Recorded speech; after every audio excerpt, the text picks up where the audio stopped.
Alors après se pose la question, alors c'est complètement en vrac, là je vais noter plein de trucs, mais c'est pas ça qui se passe. Se pose la question, je vais vous la poser, est-ce que quand tu t'engages ou quand tu recherches, est-ce qu'il faut un maître?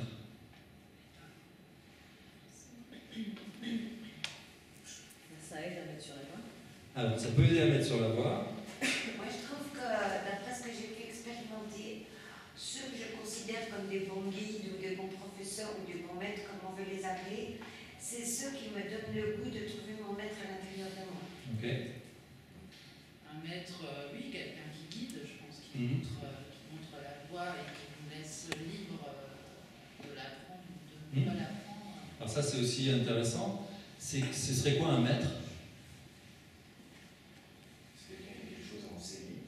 Donc quelqu'un qui a quelque chose à enseigner. Et ensuite, qui laisse libre au choix à quiconque de prendre.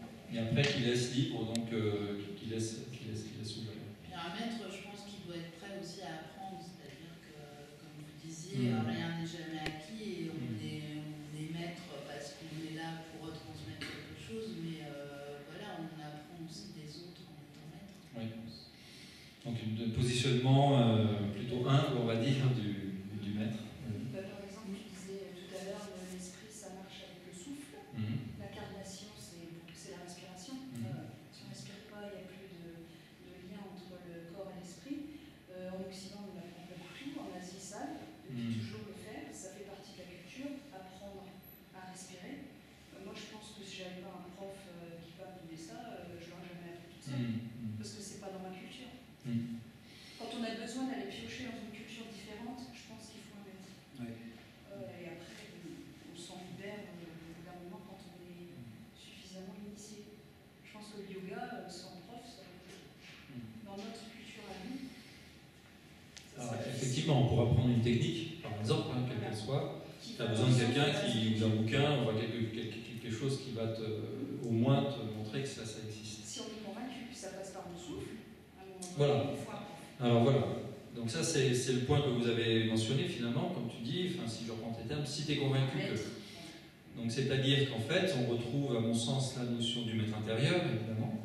C'est-à-dire qu'un maître, c'est quelque chose qui, en apparence, est extérieur, tu vois, et qui finalement réveille, alors après tu peux dire réveille ton maître intérieur, ou va réveiller quelque chose qui est en toi, mais on pourrait dire quelque part le maître, c'est qu'un support. C'est une forme. Et de ce point de vue-là, moi j'ai une... Alors, évidemment, quand je vous posais la question, c'est un maître au sens d'une personne, d'accord? Mais à un moment donné, si tu prends la notion de maître intérieur, c'est-à-dire qu'il y a quelque chose à l'intérieur de toi qui sait, et il y a quelque chose à l'intérieur de toi qui non seulement, quelque part, sait ce que tu cherches, d'ailleurs sait ce que tu cherches, c'est quelque chose qui va pouvoir, quelque part, ça veut dire que le chemin, il est bien sûr intérieur, que non seulement cette sagesse en toi, elle sait vers où tu vas, mais elle sait en plus les étapes par lesquelles tu dois passer. D'accord ? Et dans mon expérience, je sens qu'il y a en moi quelque chose qui sait qui je dois rencontrer, quel livre je dois lire, quelle émission télé je dois regarder, quel truc sur YouTube. D'accord ? Il y a quelque chose qui sait quelles sont les étapes en fait, de mon chemin. Ou quand je fais des soins énergétiques, par exemple, où il y a une composante on va dire, spirituelle dans le soin, je m'aperçois que quand la personne est là, il y a quelque chose en elle qui sait. Et dans un soin, il se passe toujours ce que la personne est prête à vivre là maintenant. En psychologie, on pourrait dire l'inconscient, au sens de Jung, c'est-à-dire l'inconscient, c'est pas que des trucs crados, tu vois, c'est aussi ta sagesse qui est inconsciente, d'accord ? L'inconscient sait ce qui est juste pour toi à ce moment-là, et qui connaît l'étape que tu dois vivre à ce moment-là.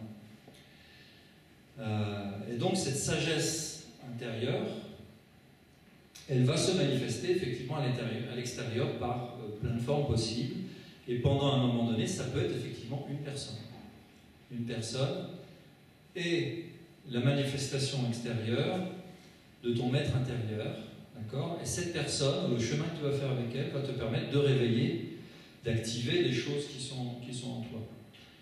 Et pourquoi pas avoir le même maître toute ta vie, à partir du moment où, comme vous le disiez, il y a liberté dans le lien, c'est ok. Hein, dans les traditions, tu prends, je sais pas, tu prends le bouddhisme, ton lama, et puis tu y vas, quoi. D'accord?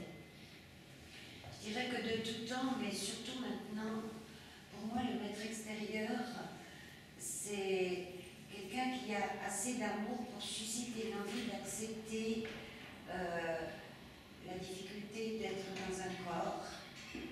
Et ouais. Et c'est une question d'amour quelque part. Alors évidemment, après, le maître aura des caractéristiques, on va dire. Si j'étends vraiment la notion, pour eux, je reviendrai sur ton point, mais si vraiment j'étends la notion de maître, ce qui est très intéressant, c'est que, d'après ce qu'on m'a dit, la racine étymologique de maître, c'est la même que mais, M-A-I-S, tu vois quoi, mais. Donc mais, c'est un problème, tu vois, ça va, mais, d'accord, hein, c'est un obstacle. Donc en fait, ce que tu vas retrouver dans les traditions, hein, c'est que régulièrement, le maître va te contraindre. Hein, il va te dire, monastère, tous les matins, les matines, à 4 heures. Tu vois, et tous les matins, ou alors même avant, je sais pas, ils ont des trucs à minuit peut-être, et tu te relèves à 4 heures, et tu vois. Les monastères, c'est intéressant de voir les règles, hein, d'accord, qui se donnent, et qui sont des règles contraignantes, en fait. Hein. Tu dois non seulement prier la nuit, mais le jour tu bosses, et puis après d'accord, hein. Donc c'est très intéressant de voir que dans toutes les traditions, le maître va te contraindre. Et si tu étends la notion, et donc tu retrouves la notion de le maître et le mais. Hein, mais. Je suis vis dans un monastère, mais alors. Donc, et si on étend la notion de maître, okay, en fait le maître c'est toutes les contraintes qui t'arrivent. D'accord? Le truc qui t'arrive, te contraint, est un maître. Et là, tu peux mettre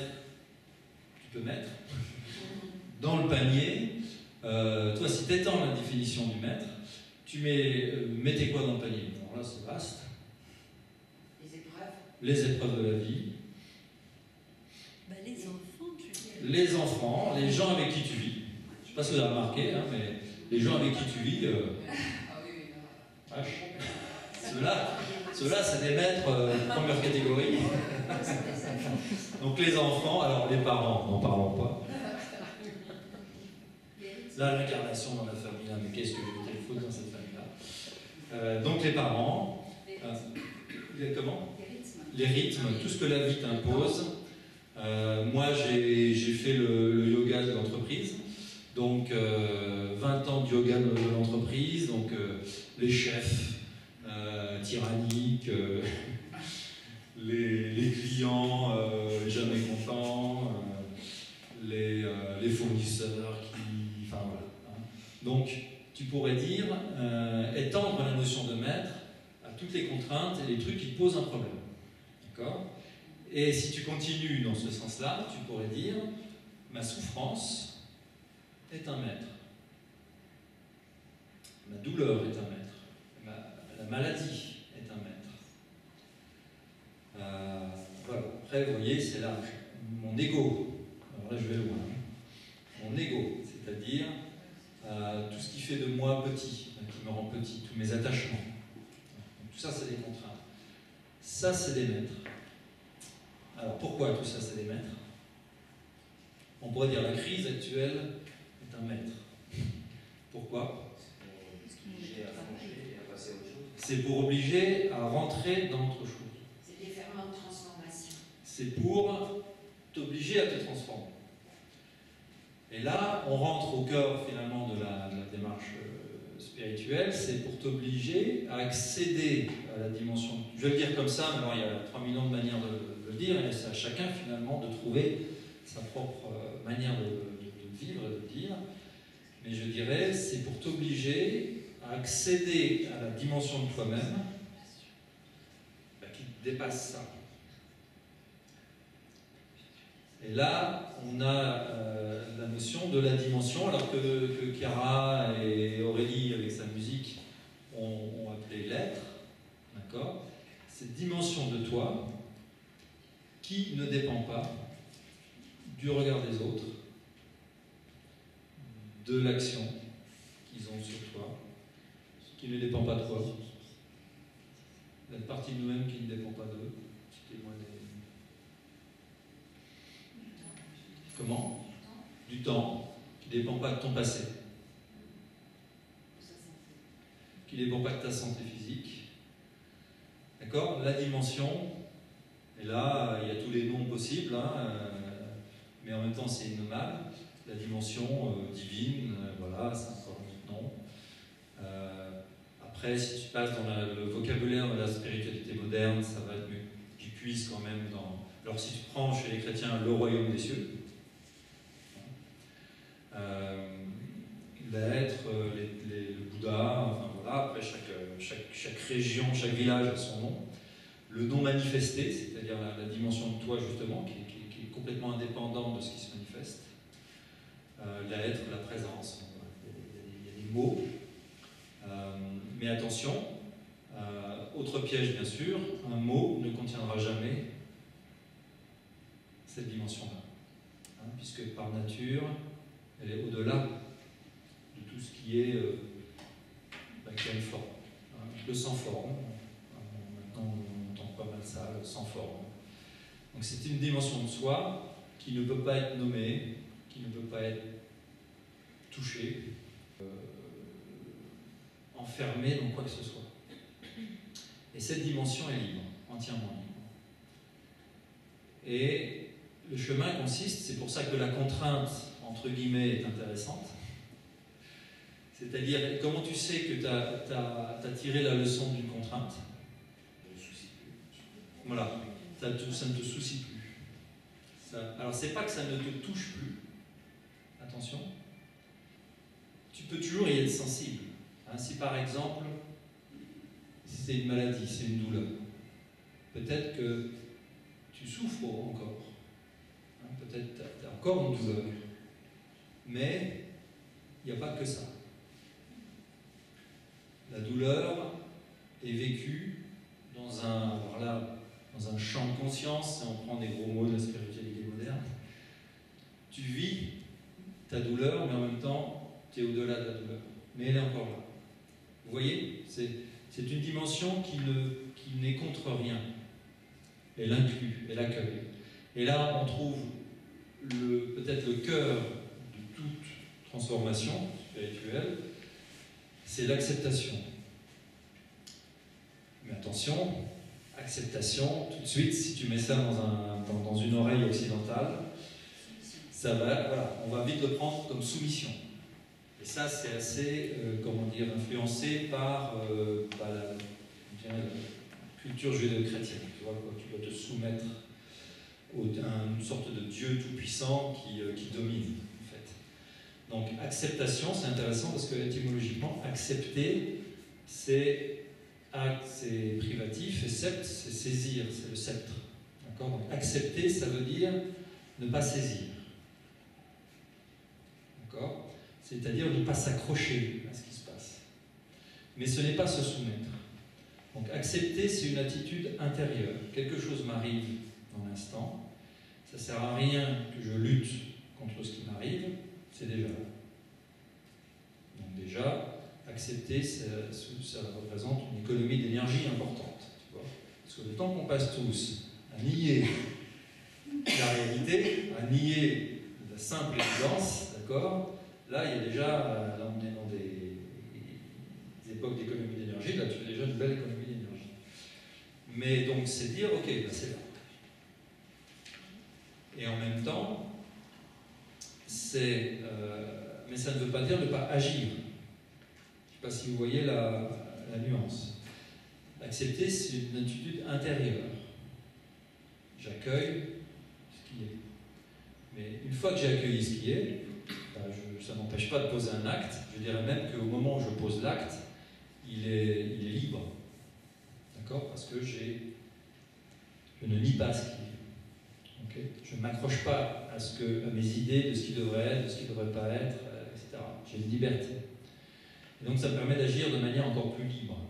C'est très paradoxal. Hein?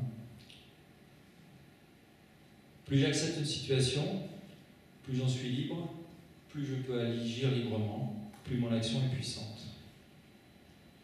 Donc l'acceptation, alors évidemment, l'acceptation, on va la retrouver dans toutes les traditions. Si on est dans la tradition chrétienne, évidemment, c'est le symbole du Christ sur la croix, hein, où il accepte entièrement.